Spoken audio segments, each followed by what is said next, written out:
On today's Wall Street Roundup, Spotify's inquest for an underwriters-less IPO, aircraft companies Boeing and Embraer in takeover talks, and lastly, the Norwegian housing bubble. Spotify plans to go public and list its shares on the NYSE using an unusual method known as direct listing.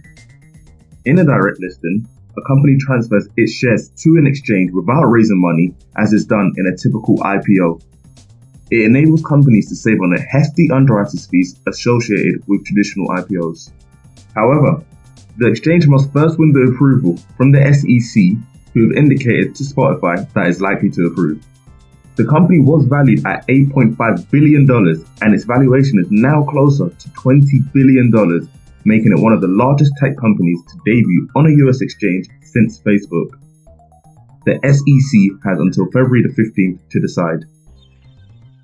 Boeing Corporation is in takeover talks with Brazilian aircraft maker Embraer SA to move into the market for smaller passenger jets. This move was most likely prompted by rival Airbus SE, which recently announced a similar deal.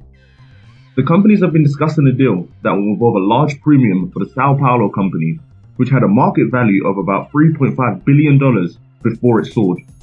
Embraer's US shares soared on Thursday, at one point rising by some 30%. Embraer is a key part of the Brazilian industry, so it is far from guaranteed that the government will sign off.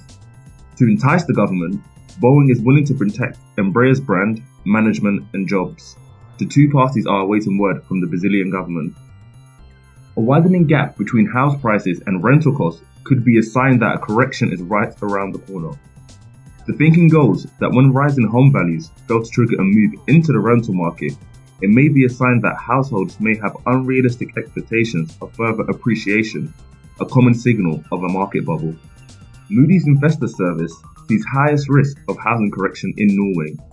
Norway's housing market has seen price surges in recent years amid record low interest rates and fiscal stimulus by the government. Norwegian Central Bank Governor Øystein Olesen, who last week signaled he's preparing to raise interest rates as soon as next year, says he's expecting a soft landing. Not all to fear, however. The Nordic safety net acts as a support in financial distress. Also, Norway sits on a $1 trillion wealth fund, so there's no shortage of cash should the safety net need to be filled up. That's all on today's Wall Street Roundup. Thank you for tuning in.